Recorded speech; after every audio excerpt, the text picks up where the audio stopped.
Analizados a detalle, solo en Más Allá de la Noticia. Vamos a llamadas del auditorio. Adelante, buenos días. Sí, buenos días. Mire, habla la señora Olga Martínez. Dígame. Nada más para expresar mi opinión sobre el tema. Yo creo que los diputados, como muchos de nosotros, son empleados federales. También deberían de ponerles el mismo sueldo que a nosotros. A ver si es cierto que es posible que puedan salir adelante con ese sueldo.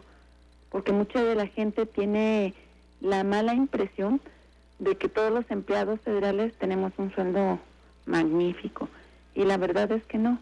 Somos empleados y ganamos un sueldo como cualquier obrero.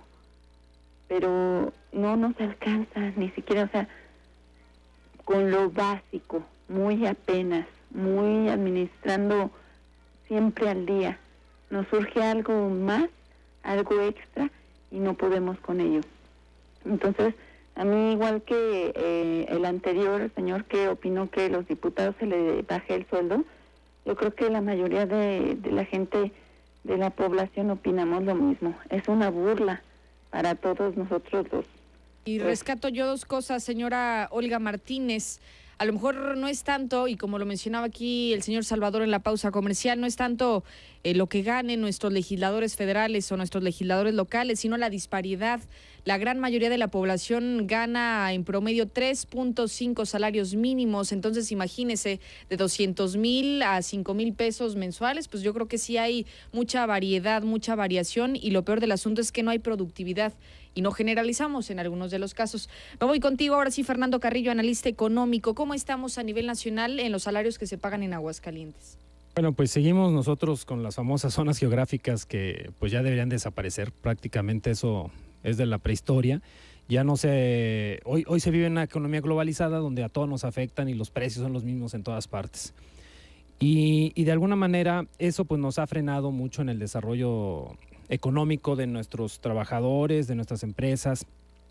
Sin embargo, aquí voy a decir algo fuerte porque ahorita discutíamos en la pausa, y el gran perdedor en los últimos 30 años ha sido el trabajador.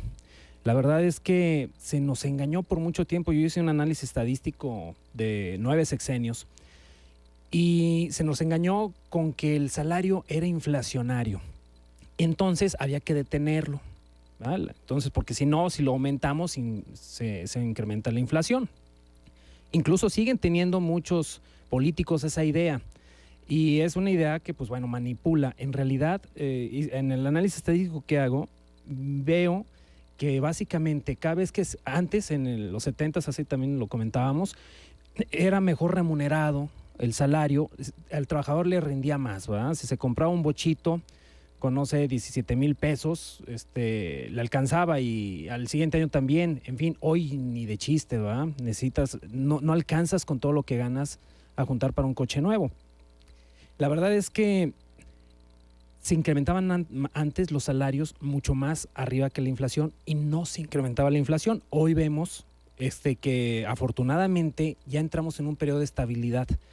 Por primera vez en la historia, y aunque es mínimo el margen, se empezó a recuperar la capacidad de adquisición.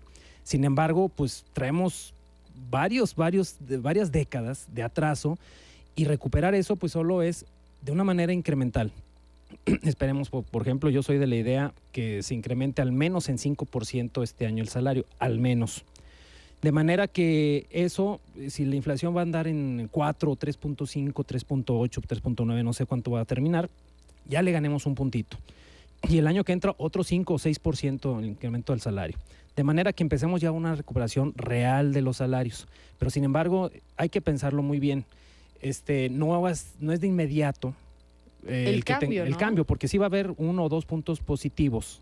Pero sin embargo traemos décadas y décadas de un atraso donde se nos engañó a todos, a la población y sobre todo a los trabajadores, que fueron en los pactos los que más se sacrificaron. Y aquí ahí tocas el punto o el meollo del asunto, Fernando. Hablamos de esos pactos que se realizan, y yo le quiero preguntar a usted, Refugio Marín de la CROC en Aguascalientes, ¿qué tanta responsabilidad tienen los sindicatos en esta disparidad o en estos salarios miserables que algunos obreros lo catalogan así? Bueno, la gran responsabilidad que tenemos las organizaciones sociales, en este caso hablo por la CROC, tenemos lo que nos da la ley en derecho para resarcir el poder económico, no al 100% como aquí se está planteando, pero de acuerdo a nuestras revisiones salariales y contractuales con el 390 y 399 bis de la Ley Federal del Trabajo.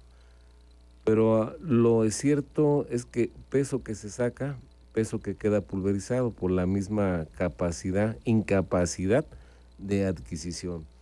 Aquí se viola el artículo 1 de la Constitución, el artículo 123, y más que nada las recomendaciones de la Organización Internacional del Trabajo en cuanto al trabajo decente. Cuando hablamos de salarios, que ven que nuestros empresarios aquí en el estado también reconozcan que el salario mínimo nada más es para puras multas. Ahorita estamos en el mes ya crítico, mes de diciembre, enero, diciembre, porque si queremos resarcir realmente el salario, pues tenemos que ponernos abusados porque la Comisión Nacional de Salarios Mínimos y Profesionales pretende darnos un albazo con el 3%. Y la verdad que esto no se vale. Señor Refugio, ¿ya iniciaron las negociaciones? De hecho, la Comisión Nacional ya se empezó a reunir. La Comisión Nacional, pues todos sabemos que es tripartita, son 3 votos y por ahí quieren echarnos en medio. Ahora les digo, en contraparte, el Congreso del Estado, hay muy buena reacción, hay apoyo. Al rato seremos recibidos varios dirigentes sociales, ojalá vayan todos, para que también nuestros diputados son parte esencial del pueblo, escuchen las demandas de la clase trabajadora.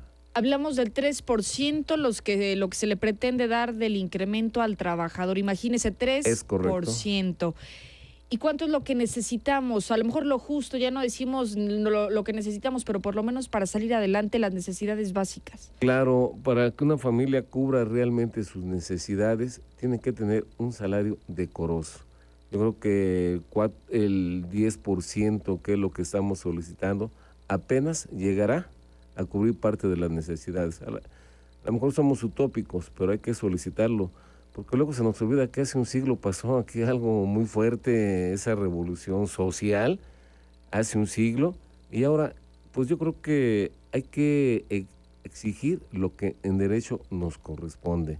Y luego, no nada más son los que tienen un salario, hay una gran gama de trabajadores y principalmente muchas damas, que es la clase de los no asalariados, los que no tienen la protección de una empresa, los que no tienen seguro social, los que no tienen prestaciones, la que vende X producto, los jugos, las frutas, esa gama también produce.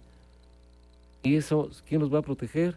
Llevamos 12 gasolinazos y dicen, ay, nomás son unos cuantos centavitos. Sí, pero por litro. Y a nosotros el mini aumento, lo que se pretende dar es por una jornada de 8 horas. Ahí es donde se provocan estos desequilibrios sociales que la población tiene razón, está enfadada. Señor Refugio Marín, aquí me llama la atención lo que usted menciona, el albazo, 3% de aumento en salario mínimo, cuando es pues prácticamente nada este aumento que se pretende dar a los obreros, pero ¿cuál es la justificación o por qué 3% cuando se está negociando el triple, prácticamente el 10%? Tenemos, viendo los diferentes comentarios, creen que con bajar el salario el país va a salir. Estamos equivocados totalmente. Ese 3% que pretenden imponer, que ya reacción de todas las centrales obreras, no nomás en el estado, en todo el país, tanto del apartado A como el apartado B, lo único que va a provocar es un problema social. Afortunadamente aquí las autoridades están conscientes de las necesidades de los trabajadores, los empresarios están conscientes y luego nos dicen, es que tenemos que reformar la ley. Sí, la tenemos que reformar en una forma equitativa. No le tenemos miedo a los cambios, pero en una forma equitativa que realmente sea productiva tanto para los empresarios como para los trabajadores. Así que en este nivel pues tenemos que cuidarnos mucho porque también en el último sexenio de López Portillo, si mal no recuerdo el último año, hubo 3 aumentos, enero, septiembre y noviembre. ¿Y a quién benefició? A nadie, porque se hizo una espiral inflacionaria que no nos condujo a nada positivo. Salarios reales para la gente real. Y le pregunto a los empresarios, señor Salvador Esquedes, queda del Consejo Coordinador Empresarial en Aguascalientes, ¿por qué cada año observamos pues que se limitan en este caso a decir no más de tanto por ciento y siempre vemos que terminamos en lo mismo o en los mismos porcentajes? Y este año que viene, este 2012, pues peor a un 3%, que es una nada realmente. Así es. Mira, Lucero, hay dos tipos de inflación. La inflación que se mide a nivel general, que en estos últimos años marca una estabilidad en el país que más o menos ha sido sobre entre el 3 y el 4%, entre el 3 y el 5, para ser correctos, en los últimos 2 sexenios. Ese es un tipo de inflación. Pero hay otra inflación, la que viven las amas de casa, que son las de la canasta básica. Y esa inflación es mucho más alta.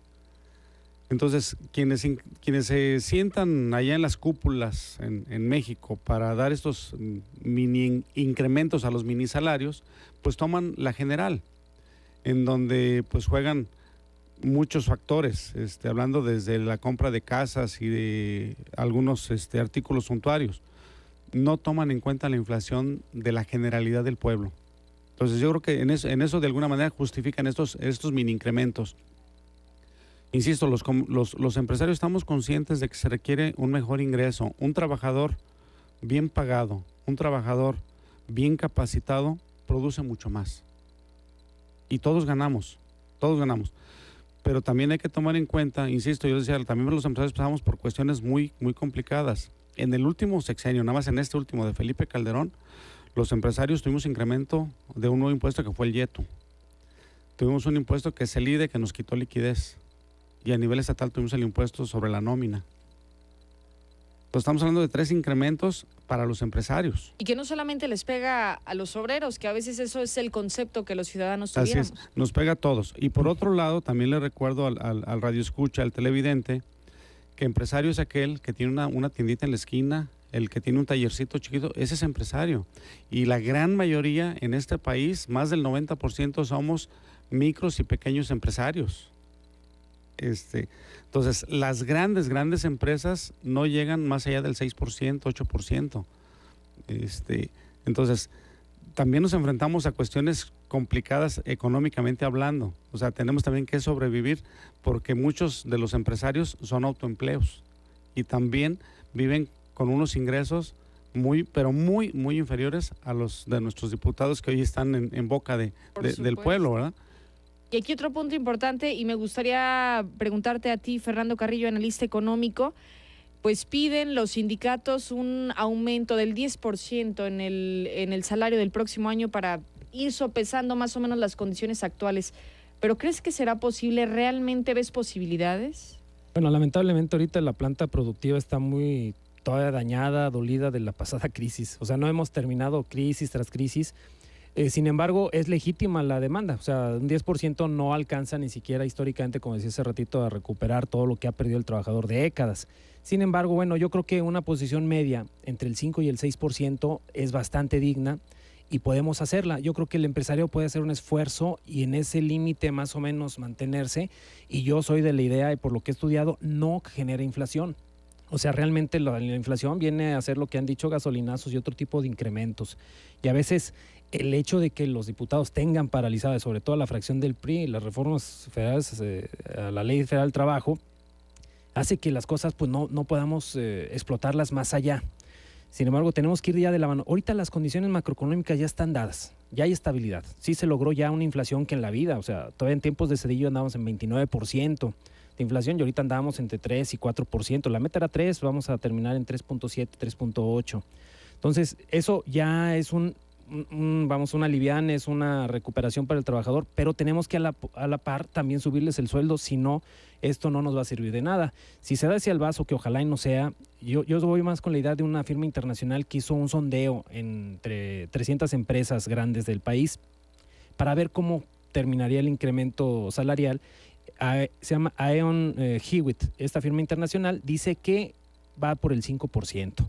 Entonces pues ojalá, ¿no? Ojalá, todos estamos, si ya incluso hasta la iniciativa privada está de acuerdo, porque lo dijimos hace ratito, necesitamos reactivar el mercado interno. Si no tienen para comprar, pues ¿cómo vamos a poder fabricar? Y todo, ya lo dijo don Salvador Esqueda ahorita del Centro Económico Empresarial, todo está en que el salario tiene que estar ligado directamente a la productividad. Y aquí los sindicatos tienen una función principalísima junto con el empresariado en la capacitación y en elevar el nivel de productividad de los trabajadores. Pero también necesitamos condiciones que el gobierno nos tiene que dar, que son leyes competitivas. La Ley Federal del Trabajo sigue siendo ahorita pues un escaparate que no nos deja ir más para allá.